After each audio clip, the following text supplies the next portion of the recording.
જય સ્વામિનારાયણ. કેમ છો બધા? રસોઈનો ટાઈમ થયો એટલે એવું થયું કે આજે જમવામાં શું બનાવીશ, પરંતુ પછી એમ થયું કે આજે શાક રોટલી નથી બનાવી, ચાલ ને જે બી શાક છે એ લઈ અને મિક્સ કરી અને આજે હું વઘારેલી ખીચડી બનાવું. તો ઘરમાં લીલી મકાઈ હતી, લીલા વટાણાના બી હતા, એટલે જો મેં છે ને આ રીતે તૈયાર કર્યું છે. હું તમને મેં કટ જે કર્યું છે ને એ બતાવું, અને ખીચડી વઘારવાની છું એ પણ હું તમને બતાવીશ. તો અહીંયા છે ને જો મેં આ છે ને લીલી મકાઈ કટ કરી લીધી છે, ત્યારબાદ એક ટામેટું, એક કાંદો, લીલી મેથી લીધી છે, લીલા વટાણાના બી, તીખાસ માટે 2 તીખી લીલી મરચી, ત્યારબાદ એક બટેટું કટ કર્યું છે. જો તમે ક્યારે આ રીતે લીલી મેથી નાખીને ખીચડી ના બનાવી હોય ને વઘારેલી, તો એકવાર જરૂરથી બનાવજો. ખૂબ જ ટેસ્ટ આવે છે આ લીલી મેથીનો. ત્યારબાદ મેં અહીં આ મિક્સ કરેલી ખીચડી પણ લઈ લીધી છે. જો આ રીતે મેં મગની દાળ, ચોખા અને સાથે આ ચણાની દાળ પણ એડ કરી છે. ચણાની દાળ પણ આ ખીચડીમાં બહુ મસ્ત લાગે છે, એકદમ ફરસી લાગે છે ખીચડી. અને પછી મૂકી દીધું કુકરમાં તેલ ગરમ થવા માટે. તેલ ગરમ મૂકી દીધું છે અને હાથમાં લઈ લીધું છે આપણે આ મસાલો. તો ચલો હવે આપણે ખીચડી વઘારી નાખીએ. તેલ ગરમ થઈ ગયું છે એટલે હું છે ને એમાં સૌપ્રથમ તો રાઈ એડ કરીશ. રાઈ ફૂટી જાય એટલે ત્યારબાદ આ રીતે જીરું એડ કરીશ, ત્યારબાદ હિંગ, હળદર, અને સૌપ્રથમ એમાં કાંદા એડ કરવાના છે. અને આ રીતે મિક્સ કરી થોડી વાર મિલાવી,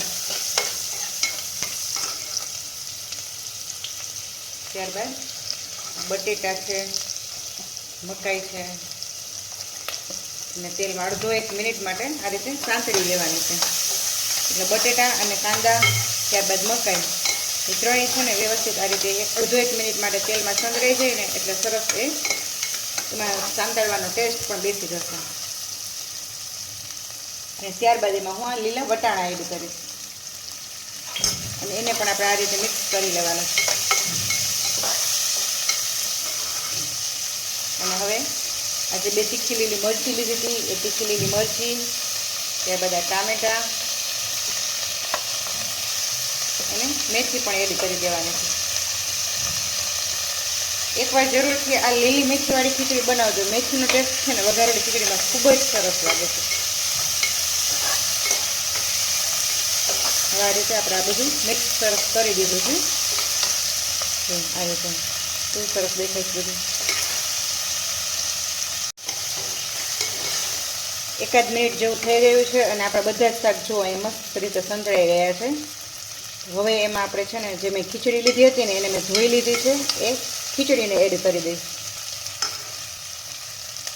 ખીચડીને મેં 2 થી 3 પાણી વડે ધોઈ લીધી હતી અને હવે ખીચડી એડ કરવાની છે.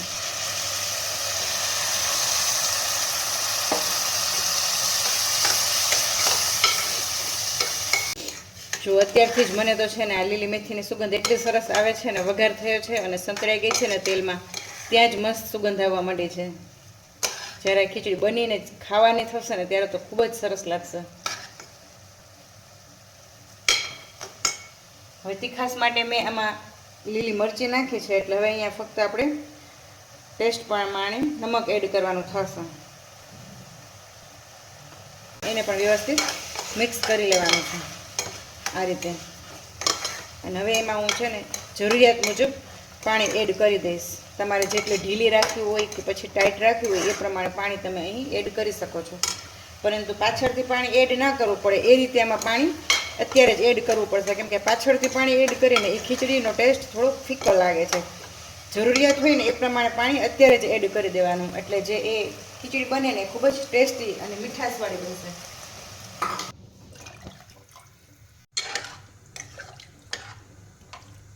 તો મેં છે ને અહીંયા જેટલું જોઈતું હતું ને એટલું પાણી એડ કરી દીધું છે અને બધા મસાલા પણ એડ થઈ ગયા છે. એટલે હવે હું કુકરનું ઢક્કન બંધ કરી દઈશ અને 2 થી 3 સીટી થવા દઈશ. 2 થી 3 સીટી થઈ જશે ને એટલે હું એને ધીમા ગેસ ઉપર 2 થી 4 મિનિટ માટે રહેવા દઈશ, જેથી કરીને ખીચડી એકદમ સરસ સારી રીતે બફાઈ જાય અને આપણી ખીચડી તૈયાર થઈ જાય.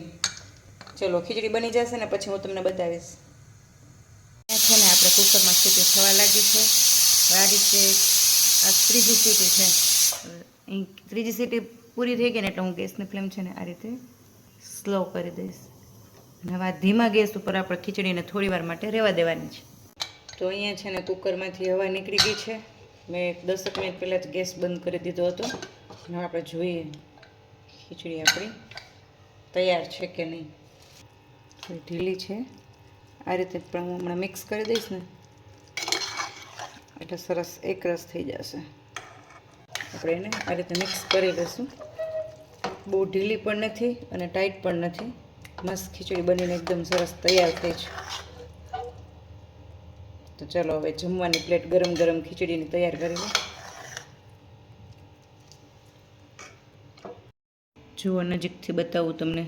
મસ્ત ખીચડી, ભૂંગળા, ઘરે બનાવેલી ચીક્કી સિંગની, ગોળવાળી, તળેલા બી, છાશ. ચાલો તો તમે પણ આવી જાઓ બધા મારી સાથે જમવા. ચલો હવે હું છે ને તમને ખીચડી ટેસ્ટ કરું, પછી કહું કે કેવી બની છે.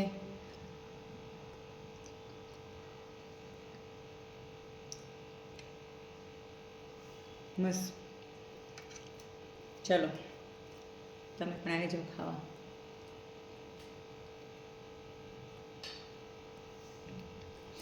પહેલી વખત મેં મારી ચેનલમાં આ રીતે લાઈવ બોલીને આ ખીચડીની રેસીપી શૂટ કરી છે. જો તમને પસંદ આવી હોય તો લાઈક, શેર અને કમેન્ટ કરવાનું ભૂલશો નહીં. Thank you for watching. By.